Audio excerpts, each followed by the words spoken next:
Hello everyone, today we're going to go over the blind 75 in C++, and today we're working with a number of islands. Now, before we get started, feel free to pause the video if you want to follow along. We need to, as always, have our 4 questions that we need to ask ourselves in order to break down the problem. We first need to figure out what the input's going to be, what data structure / algorithm / technique we need to use, what to do with the data, and what our output's going to be. So, feel free to pause the video, write out the comments as accordingly if you want to follow along to be able to help break down the problem, and let's continue. So, to break down the problem, given an m times n 2D binary grid, which represents a map of 1s, which represent land, and 0s, which represent water, return the number of islands. An island is surrounded by water and is formed by connecting adjacent lands horizontally or vertically. You may assume all 4 edges of the grid are surrounded by water. Okay, just to give a breakdown on the problem, we already know in particular that we are given a 2D binary grid with 1s and 0s. 1s, which represent land, and then 0s, which represent water. And it looks like we've got to return the number of islands. Sounds like that we're going to have to create an account at some point to be able to solve this following problem. And so, if we want to go further in depth on the examples that we are given, example 1 has a grid between 1, 1, 1, 1, 0, 1, 1, 0, 1, 0, 1, 1, 0, 0, 0, 0, 0, 0, 0, 0, 0. Okay, so if we want to highlight this, we got 1s here, 1s there, and they're all adjacent 1s and 1s accordingly. We have 1 island, and our output is going to be 1. Now, if we were to expand on example 2, we have the grid already here, and then we have 1s, so we got 1 island, then we have 1 island over here, then we have another island over here. The rest of them are just 0s, and the output is going to be 3. So the technique for us to be able to use to accomplish this pattern, we're going to use depth first search, where unlike breadth first search, depth first search, and I'll also have a visual to be able to add and explain more. Depth first search focuses on the levels, in particular, starting from the leftmost all the way to the right.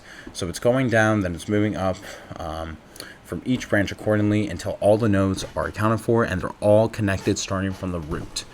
That is the key difference between depth first search and breadth first search accordingly. And so the steps needed to be able to solve the following problem is that to keep in mind over what we're going to do with the data, we're going to overall, we will traverse the grid and perform depth first search for each one cell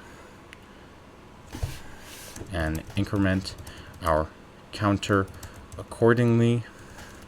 We will create a recursive function called DFS, which we will use to implement depth first search behavior.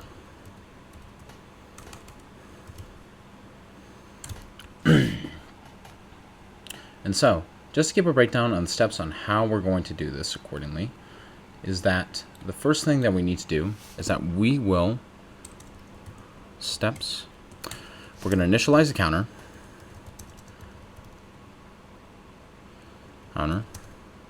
to count the number of islands, and that will be int counter 0. Int counter is equal to 0, and then what we will be doing is that we're going to loop over each cell in the grid, every row and column, which is going to be indication. We're going to have a nested for loop. Then in the third step, what we will be doing, I'm just going to expand this even further, is that eventually we're going to return the island counter. Now, for each of the steps that we have accordingly, step 2 is really just where everything's going to be coming to place. So I'm going to expand upon this step and write some extensive pseudocode to be able to understand exactly how to create and build out our depth first search function, because we're going to be doing a recursive call to be able to create our depth first search function that we're going to call back inside of our for loop. So for each cell in the 2D grid,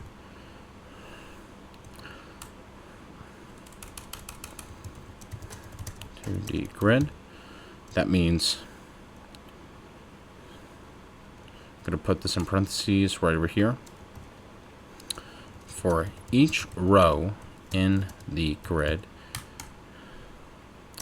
and for each column in the grid, since we're counting one by one, we're going to increment our counter by 1 if the character, since we're working with characters, I know it can be confusing initially to start if we're, oh yeah, we have these numbers, they're going to be integers. No, look at the quotations over here. These will be characters, and also in the parameter, we're giving characters.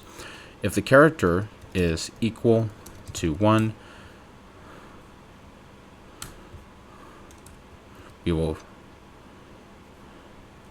increment the counter, and then we will call upon our def_search function to account for any adjacent islands.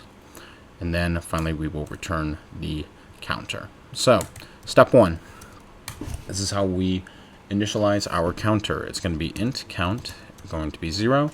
And then for step 2, accordingly, creating our nested for loop for int I is equal to 0, and then I less than grid.size I plus plus. Then we will have another for loop for the columns, int j equals 0, and then j is going to be less than grid of I dot size. Then j is also being incremented as well. Then we will have this condition for this part. If the character is equal to 1, so if grid I of j is going to be equal to the character, use single quotations, 1, then we will increment our counter, which will be count dot plus plus, and then we're going to call upon a function we're going to create recursively, def_search, with the parameters grid, I, and j for a row, since, hey, we have a vector of a grid that we're using accordingly. And finally, for step 3, we will return our count to count for everything. But before we do so, we have this function we need to create called def_search. So to do that, we are going to create a private function. And we start with void for def_search. It's a custom function. Then we have a vector of characters. Kind of like what we have up here. We got a grid. Then we will have and grid to indicate that this is a character, much like, oh hey, a character of grids, and grid. Just like up there. That's cool. Then we have int I, int j for the rows and columns. Now we need to implement the directions of def_search accordingly. Def_search is going to have directions up. It's going to, the way we're going to create our def_search function is the following, is that the first thing we will need to do, we need to account for edge cases. So 1, if the current cell is out of bounds, or a 0, we will just put in return to indicate nothing, and it won't be in the counter. That will just how we will label. I'm just going to tab this over here, tab that here, and then we're going to mark the current cell as 0 to initialize our current position.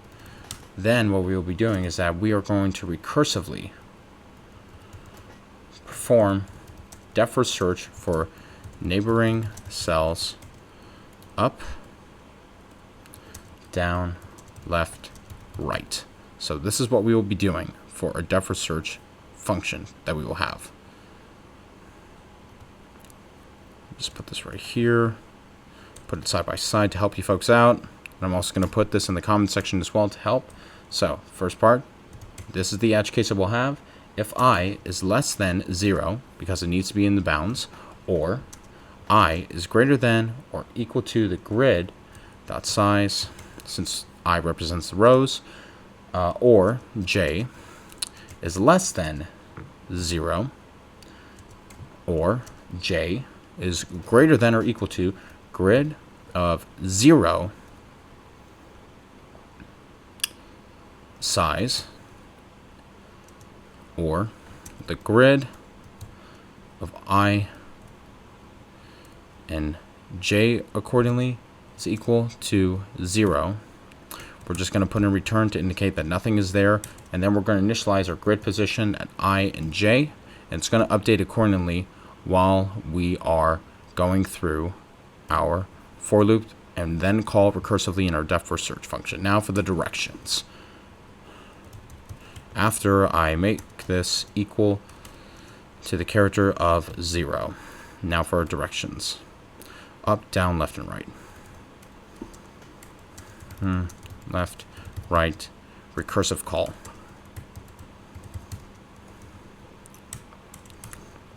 So this will be up, depth first search, as indicated right up here.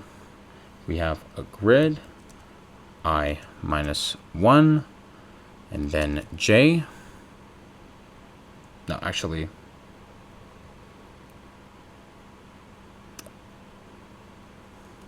plus 1, up,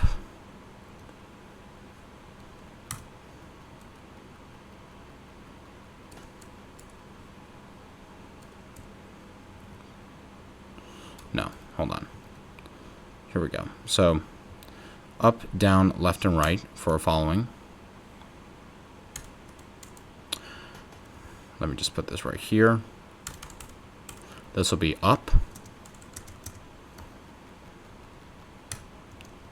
search, grid, I, j minus 1, down, DFS, grid, I plus 1, right, j, and then left, DFS, grid, I minus 1, j.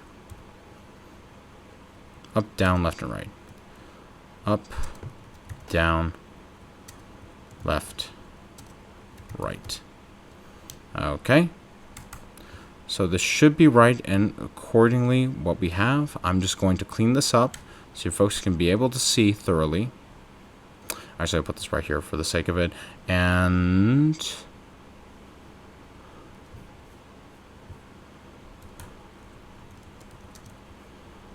here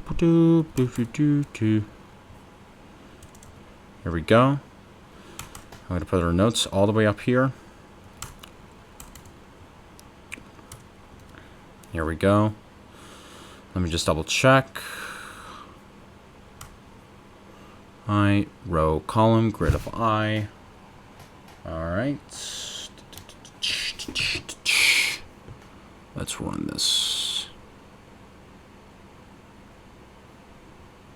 There's an error. Don't forget the semicolon. All right. It passes all the test cases. And submit. All right, and it works pretty well. Okay, so now to just give a rundown in terms of our space and time complexity for the following solution, is that the time complexity for this algorithm is going to be O of m times n, where m is representing the number of rows, and n is representing the number of columns in the grid. And in the worst case, we might need to visit every single cell in the grid once if the grid is filled with land. And then the space complexity for our algorithm is O of m times n, where n, in the worst case, where the grid map is filled with lands, where depth first search just goes by the number of rows and columns multiplied together, and just continues in a depth first search type of recursion. So yes, this was Number of Islands. Thanks again for taking time to watch this. If you found this helpful, feel free to like and subscribe. And if you have any other questions, feel free to put them in the comment section. And as always, take care. Cheers. Bye-bye.